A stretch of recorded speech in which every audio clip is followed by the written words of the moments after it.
to discounting and the impact on training, quality, and staff burnout. I'm going to answer it not from a CESA perspective, but more from like an internal perspective. And I'm very strong on this. Like, if you're going to discount on a project, you must be able to justify why you can give such a discount. So if you've got clever ways of working, or you've invested in software that you can actually discount a client, then I think it's fine to discount. If you are discounting and you can't actually deliver to that fee that you're proposing, I think the risk really lies with the consultant. It's because if something goes, when you discount, the first things that are basically cut is quality, time spent checking, time on site. And that's where the huge, huge risk lies. And if something goes wrong and a claim comes through, and it gets proven that you didn't do your due diligence with regard to checks and monitoring because you discounted so heavily, I think going forward, from what I can pick up from the PI insurers, it could be an issue with your claims. So my advice always with discounting is make sure that you can justify why you can discount, and to demonstrate that it's not going to impact on your quality. So for me, that's from an internal perspective. And then I think from like a CESA perspective is, if you are seeing clients requesting all of this, is to, and Oliver, you'll probably back me up, is it should be reported to CESA, because CESA can follow up, but they need you to give them the data, the evidence that they can act on.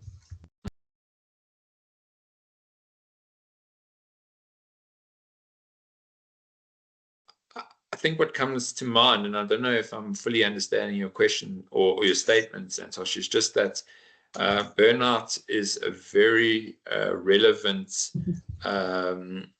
aspect in our industry, and it can actually be related to the previous topic about under quoting, because now you put your juniors under a lot of pressure. You say, we've only allowed 8 hours for this report. Meanwhile, the report needs 40 hours. And you don't realize that they go home and they spend, maybe the next 16 hours trying to finish the reports. And that's a fast way to get to burnout. So I think sustainability in terms of health and safety is a very real aspect in terms of our industry. I don't know if I'm getting you correctly, Santosh, but that's what came to mind. Yeah, and interesting enough, Charles, it also forms part of quality when you start managing your support services, your staff, and actually the standard says you need to look at the psychological factors. So you need to take into how you're going to reduce stress, how you're going to prevent burnout, how you're going to protect your staff emotionally. So, and from my experience, especially chatting to younger engineers, it's becoming more and more prevalent. They're under so much pressure from projects, in family, social media. It's amazing how stressed these guys are. So I think it's a very good point to raise, and it's something you should work into your management systems.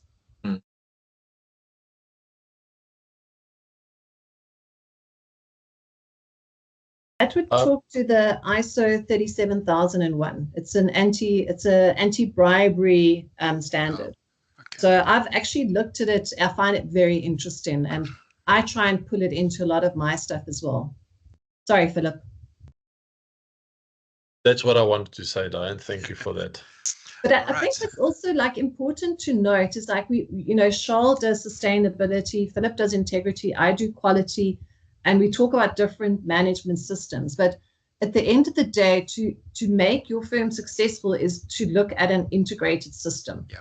Because you'll see there's so much repetition between what I say, what Charles says, what Philip says. And you can use one document in one area that actually satisfies all three requirements. So I think when you develop and really have a look at the different MSDs and look at doing like an integrated system. Diane, I'm just sharing quickly a section out of part 3 of the FIMS. That's also one of the documents that's available for download from the FIDIC link that is in the chat. and it shows you how the FIMS overlaps with the ISO 37001 and then all the items that's being dealt with. So 37001 goes in much more depth about comprehensive bribery, risk analysis, anti-bribery, hiring practice, and so forth, all those bullets over there. Whereas the FIMS is really, it's a stepping stone towards the 37001 accreditation. And if anybody is interested in moving towards that accreditation, they can download part 3 of the FIMS, and then there's some guidelines in there. Yeah, I think just adding on to that, if your firm is going to start doing international work, the ISO standards really come in handy for equating different countries. So for example, you know, we had an RFQ come in from Peru, and Peru said, you know, or this RFQ said, in Peru is a whole lot of governing regulations on corruption, which your proposal would have to speak to, or you could just show that you're ISO 37001 accredited, in which case, you know, you would hit all the similar points that their regulations have. So it's really about speaking an international language that everyone understands, you know, more than saying we can now not have to do the integrity checklists or anything. It's about having international recognition.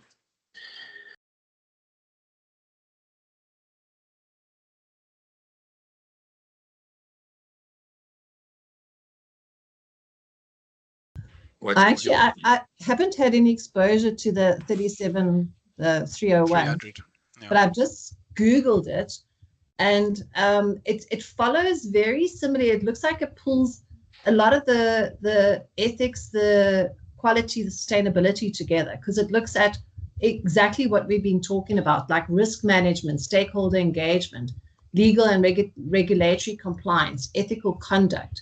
So Thabo, I think that would be a good standard to use, especially if you want to enhance your systems. I think it will just really focus more on the compliance and the different compliance issues that you need to address. All right, thanks, Dan. Charles, did you want to just finish up? I see Thabo did stick up his hand. Yeah, maybe let Thabo speak, and I just want to make a general statement. Okay, yes, Thabo, would you like to go for it? Yes, thank you very much. I just wanted to make a follow-up and say, with the 37301, how widely used is it? Because my observation was that it seems it's not widely used in the industry by consulting firms. And if you are already certified for 37001, that is anti-bribery, what would be the need for also being certified for 37301, which is on compliance? It's generally on compliance. And it requires a firm to develop its own compliance management system, which covers compliance with legislation, externally compliance with your own systems, your own policies, and your own procedures. So it looks at both internally and externally, and how you comply with the needs of the stakeholders, the needs of the clients. So if you are registered, so the question which we have is it really necessary to register to certify for both? That is 37301 and 37001, or you can do without maybe the one on compliance if you have anti-bribery certified for. Thank you. Yeah, that's a difficult question. It's sort of, I think the organizations need to decide what do they want to comply with. To be quite honest, I haven't seen a firm certified to 37301. But Yeah, I think the 3700 is more on the anti-bribery issue. It will give you sort of tools and techniques and requirements to deal with anti-bribery. So how are you going to prevent it? What checks you're going to put in place? Where I think the 37301 looks more at the enforcement, the checking up the compliance side. I don't know, Charles, Philip, do you want to add something there? No. Diane, I think my take on that would be, it really, as Charles mentioned, it depends on what market you are targeting. I've seen in some of the documentation, if you are targeting international projects that is funded by some of the large financial institutions, like the I can't think of an example now. I'll just check the documents again. These institutions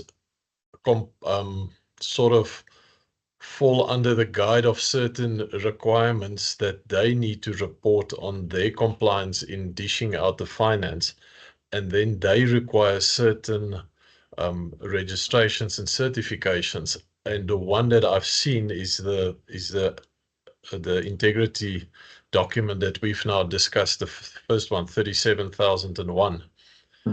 So it's really on what you're targeting. But if you're not planning to work on a large international project that is putting all these additional requirements on you, I think sticking to the CESA MSD is good enough. And if you want to develop and further your company's compliance and make yourself more marketable, then you can possibly go for the second one as well. It's really just how much you want to spend on your certification, because all of that also does not come at a very affordable price tag.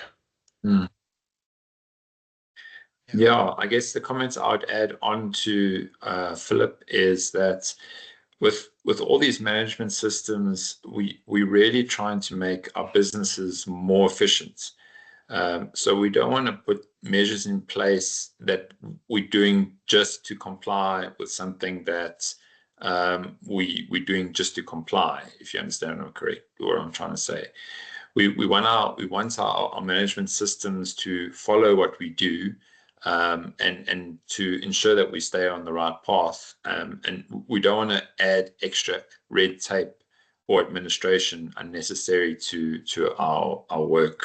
At the end of the day, we want to remain profitable as consultants. So we've got to keep back that administration, but we still obviously want to make sure that our management systems are run well, and we're doing what we say we're going to do in our systems. So it's a bit of a balancing approach, but I would say don't try and, certify against something that is not necessarily required for your business.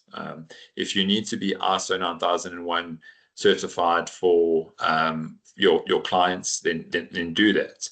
But if you just need a management system which is going to manage your risks and your quality, then making sure that you have all the requirements of the QMS in the MSD in hand, then do that until you get to a stage where these requirements are required for your business. I don't know if that's coming through clear, but it's just something to keep in mind.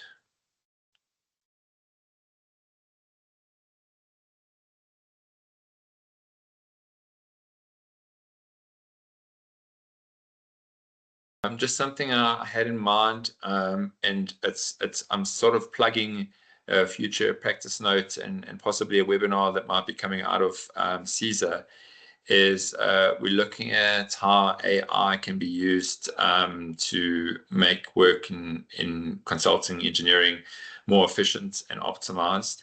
And when Diane made the statement that use technology to enhance your systems, one of the things that came to mind in some recent AI training that I did was that you should really record all your meetings now that you have, and transcribe those meetings, and keep a record, because it's human nature not to retain everything that's said in a meeting. So by doing this, you're keeping those records which could save you one day. And I think using AI is going to make a lot of things efficient. So if you haven't considered using AI in your business yet, I would certainly think about doing that, and try and find some training which can just open your eyes as to how AI can make your business more efficient. So that would be my closing statement. It's becoming quite challenging. In the past, we had a set of minutes, and the minutes was signed by let's say the client and ourselves. Now we sit with minutes that's signed, we sit with the recording, and we got the transcription that was made. So and normally we implemented a project based on the set of minutes that was signed and that was agreed on, and there's a lot of risk sitting in, obviously, in a recording of something that wasn't let's say documented, if I can say correctly. So it is quite a big risk, and if you've got a 2-hour meeting and you've got nobody listens back on the recording, or even the transcription is a few pages long of things that was said but not necessarily agreed in a meeting. So it's I don't know how, it's quite a difficult thing to deal with.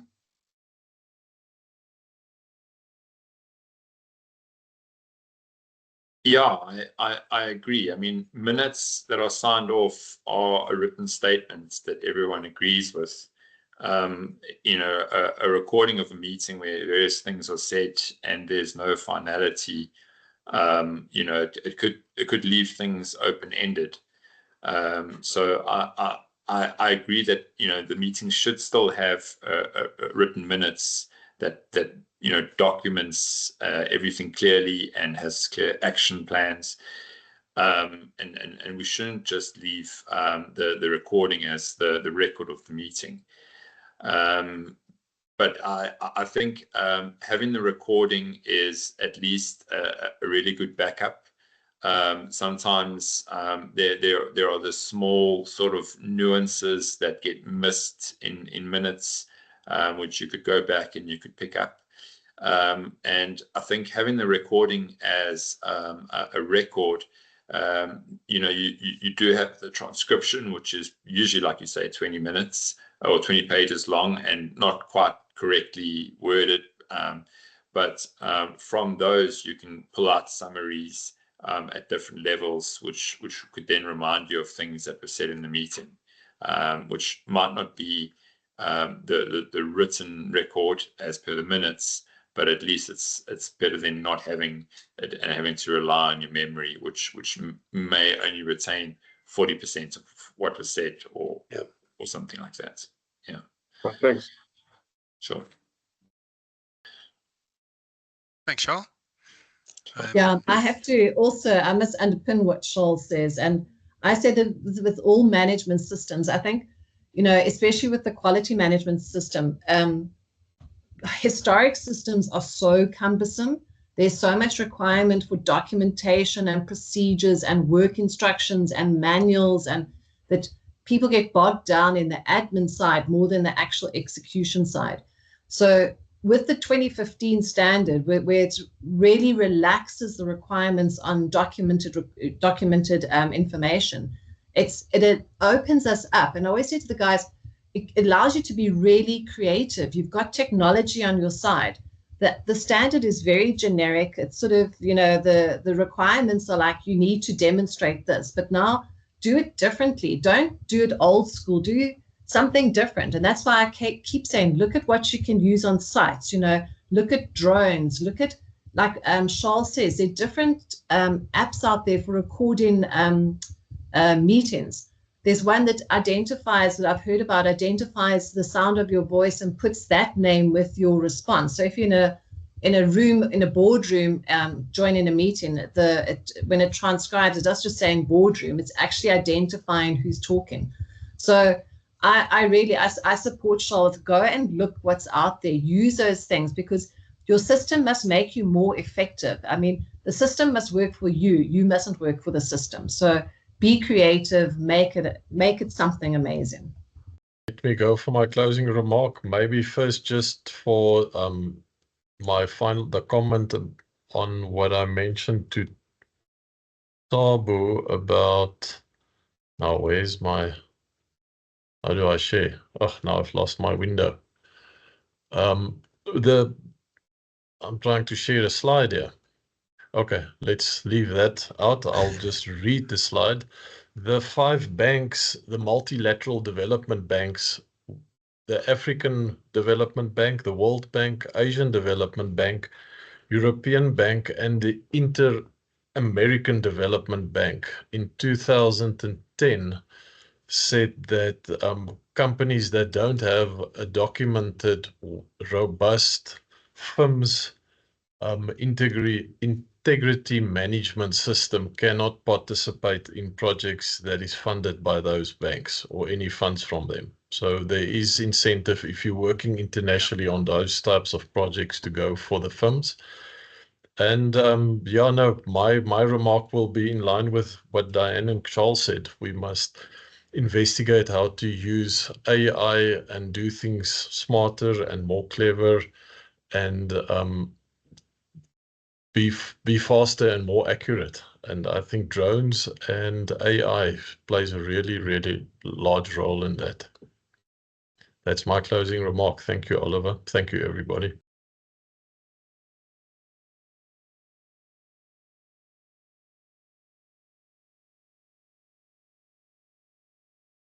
Thank you.